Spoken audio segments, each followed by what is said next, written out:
सबसे बड़ा पद कौन सा होता है? संसार में सबसे बड़ा पद कौन सा है? संसार की बात कर रहा हूं। राष्ट्रपति। संयुक्त राष्ट्र संघ का अध्यक्ष, वो भी तुम्हें बना दिया जाए, उसे भी तुम रोक नहीं पाओ। आखिर एक ना एक दिन वो 0/0 हो जाएगा, बिल्कुल 0 हो जाएगा। आ रही बात समझ में कि नहीं है? अच्छा, दूसरी तरफ आपको जो है कितनी बुरी तरह मिटा दिया जाए, कोई आपको मिटाने पर खड़ा हो जाए तो कहाँ तक मिटा पाएगा? शरीर को मार देगा। इससे तो ज़्यादा नहीं मिटा पाएगा। अगर ये बात आम लोगों की समझ में आ जाए तो ये संसार के झगड़े खत्म हो जाए। तुम कहते हो हमने दुश्मन मार दिया, जैसे आपका दुश्मन मैं हूँ।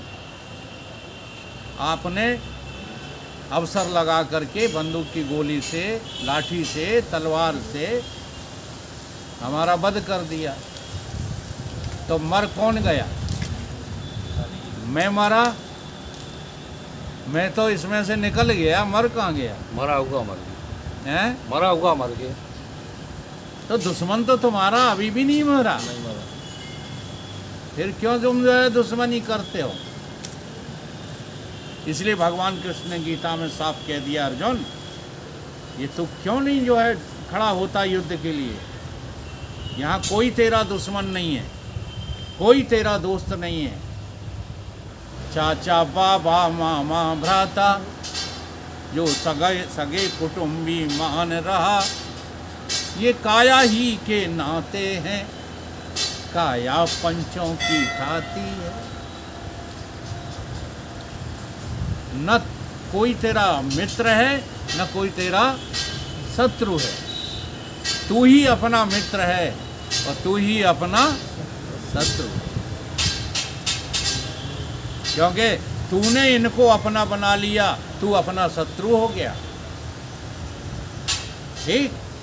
और तूने भगवान को अपना बना लिया तो तू ही अपना मित्र हो गया। ये है मित्र और शत्रु की परिभाषा। इस संसार में कहाँ मित्र और शत्रु है कोई?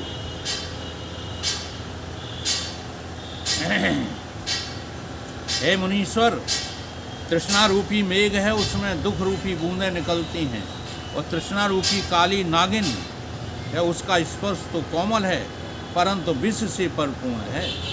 उसके डसने से मृतक हो जाता है। तृष्णा रूपी बादल है, सो आत्म रूपी सूर्य के आगे आवरण करता है।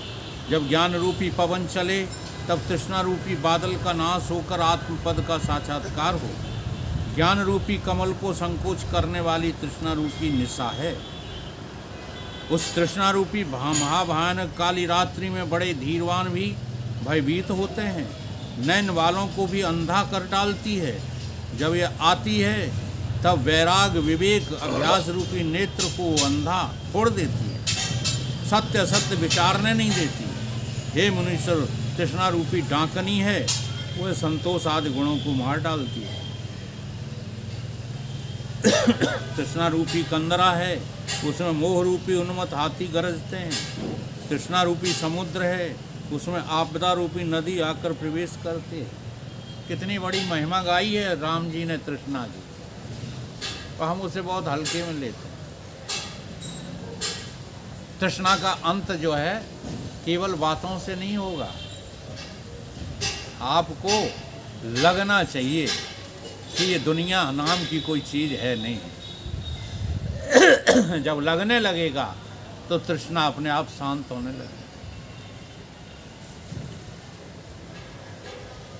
हे गुरुदेव, मुझसे बताओ कि मैं इस तृष्णा रूपी दुख से कैसे छूटूं? क्या उपाय है इससे छूटने का? समय का भी जरा ध्यान देना। कितना हो गया? तो 40 मिनट हो गया। ठीक, नहीं ठीक है, ठीक है। हे मुनीश्वर, अग्नि और खड़ग के प्रहार और इंद्र के वज्र से भी ऐसा दुख नहीं होता जैसा दुख तृष्णा से हो। तृष्णा के प्रहार से घायल हुआ मैं बड़े दुख को पाता हूँ। और तृष्णा रूपी दीपक जलता है, उसमें संतोष आदि पतंग जल जाते हैं। जैसे जल में मछली रहती है तो जल में कंकड़ रेत आदि को देख मांस जानकर मुख में लेती है, उससे उसका कुछ अर्थ सिद्ध नहीं होता। वैसे ही तृष्णा भी जो कुछ पदार्थ देखती है उसके पास उड़ती है और तृप्ति किसी से नहीं होती। तृष्णा रूपी एक पक्षिणी है, सो इधर उधर उड़ जाती है और स्थिर कभी नहीं होती। तृष्णा रूपी बानर है, वह कभी किसी वृक्ष पर और कभी किसी वृक्ष पर कभी स्थिर नहीं होता। जो पदार्थ नहीं प्राप्त होता उसके निमित्त यत्न करता है और भोग से तृप्त कदाचित नहीं होता। जैसे घृत की आहुति से अग्नि तृप्त नहीं होती, वैसे ही जो पदार्थ प्राप्त योग्य नहीं है उसकी ओर भी तृष्णा दौड़ती है, शांत नहीं होती। हे मुनीश्वर, तृष्णा रूपी उन्मत्त नदी है, वह बहे हुए पुरुष को कहाँ से कहाँ ले जाती है। कभी तो पहाड़ के बाजू में ले जाती है, कभी दिशा में ले जाती है। तृष्णा रूपी नदी है, उसमें वासना रूपी अनेक तरंग उठते हैं, कदाचित मिटते नहीं। तृष्णा रूपी नटनी है और जगत रूपी अखाड़ा उसने लगाया है। उसको सिर ऊंचा कर देखती और मूर्ख बड़े प्रसन्न होते हैं। जैसे सूर्य के उदय होने से सूर्यमुखी कमल खिलकर ऊंचा होता है, वैसे ही मूर्ख भी तृष्णा को देख करके प्रसन्न होता है। जिसकी तृष्णा बढ़ी हुई है वो प्रसन्न रहता है। हाँ, अनुभव करके देखो, लड़का कलेक्टर बन गया, हाँ, बड़े खुश हो रहे हैं, है ना। आज तो दुकान पे ग्राहकों की लाइन लग गई, बड़ा खुश हो रहे हैं। ये सब क्या है? इसी का नाम तृष्णा है। इस तृष्णा को देख करके तुम अपना सब कुछ नष्ट कर डालते हो।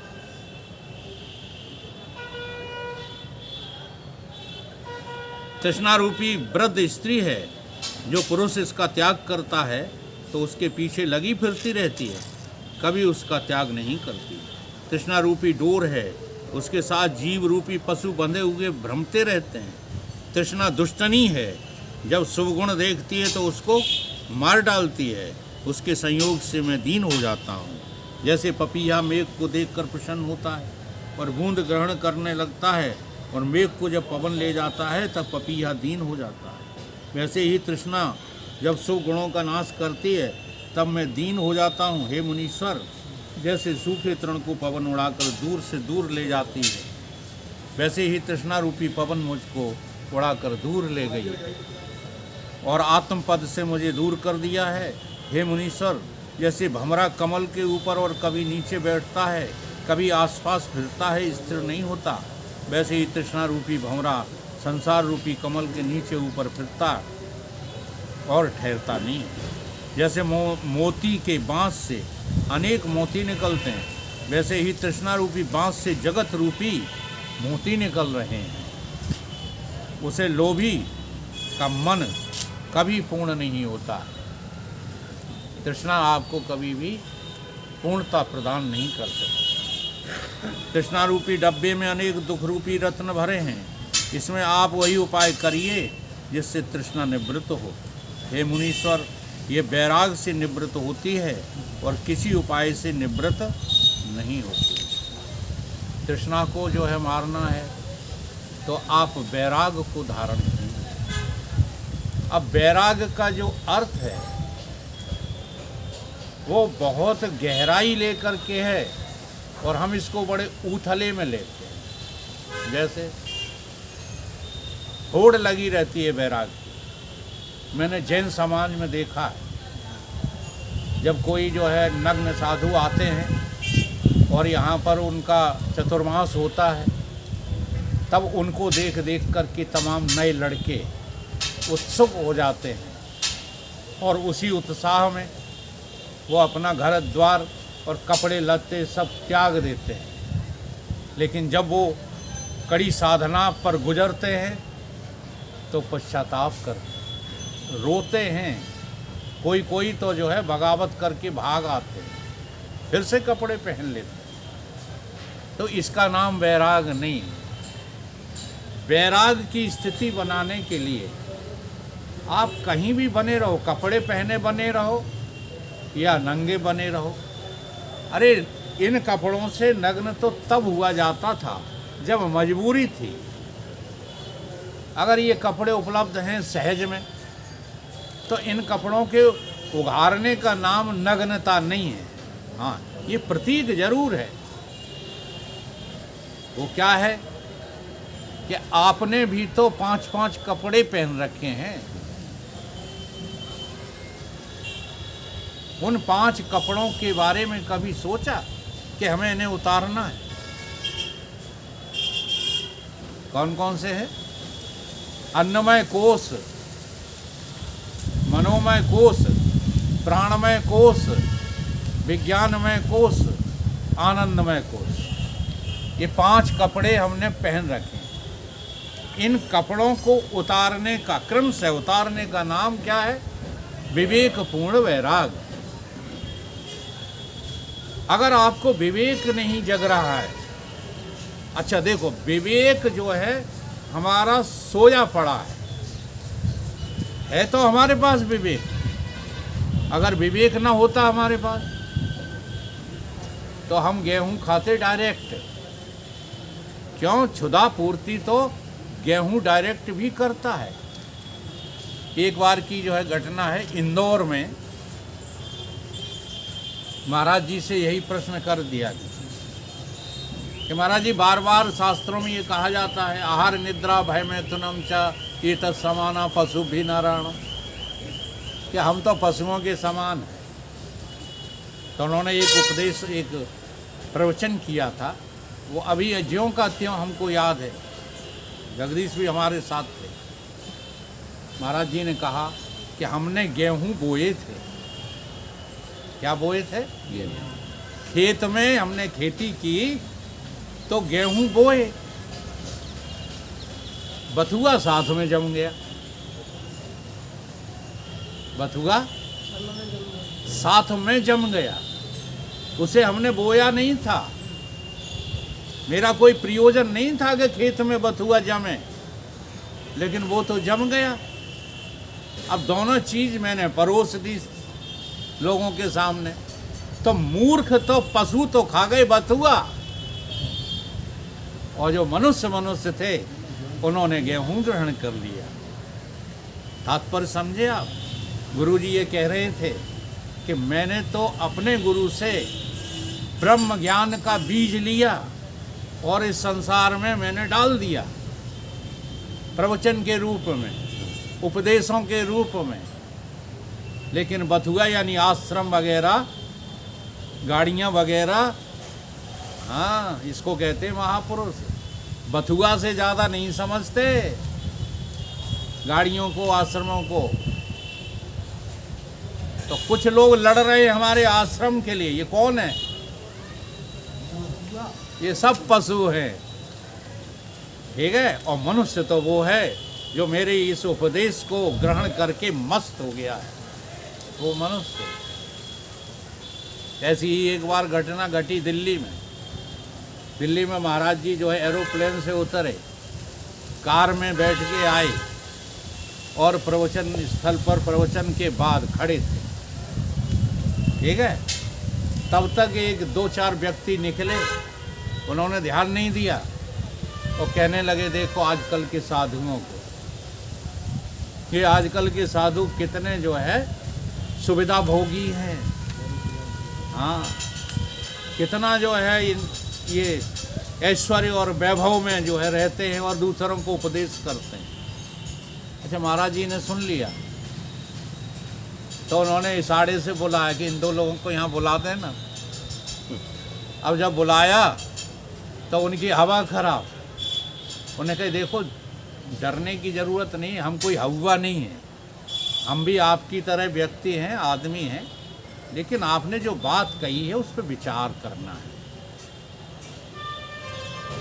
तो महाराज जी पूछने लगे कि ये बताओ, आपको कभी जल्दी हो कहीं जाने की तो आप क्या करते हो, काहे से चलते हो?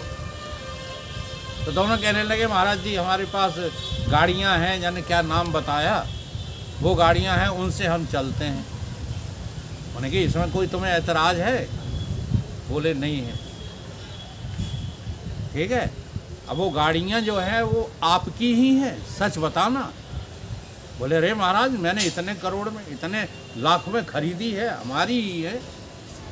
तो उन्हें कहा अब तुम थोड़ा सा सुन लो, हम जो है ना साधु, पैदल भी चलते हैं, बैलगाड़ी से भी चलते हैं, साइकिल से भी चलते हैं, मोटरसाइकिल से भी चलते हैं, गाड़ियों से भी चलते हैं, एरोप्लेन से भी चलते हैं। अभी मौका नहीं मिला, नहीं तो रॉकेट पे भी बैठ के चलूँगा, लेकिन मेरे अपने ये कुछ भी नहीं है। और तुम पे एक जो है लोहे की गाड़ी, और उसको तुम कहते हो कि ये हमारी है। बस यही साधु और असाधु में फर्क। हम सब पे चलते हैं, पर लेना देना हमें किसी से कुछ नहीं, कुछ भी हमारा नहीं। हाँ, आश्रम भी तमाम बनाए हैं, लेकिन बथुआ से ज़्यादा मेरी दृष्टि में नहीं है। तो हम एक मकंटी बना लेते हैं, मकान भी नहीं, छोटी सी मकंटी, और ताप फिर इतना अहंकार करते हैं। सारे भिंड में प्रचार, आइयो साहब हमारे मकान दिखाएंगे कितना सुंदर बनाया। समझ में बात आ रही है? यहाँ कौन है तेरा? तेरा क्या है? तेरा मेरा करता रहता है, बस यही माया है और कुछ नहीं। मैं और मोर तोर तय माया, इससे ज़्यादा और माया क्या है? तो जरा सा झटका दो, हाँ बिजली जैसा झटका है, सब खेल खत्म।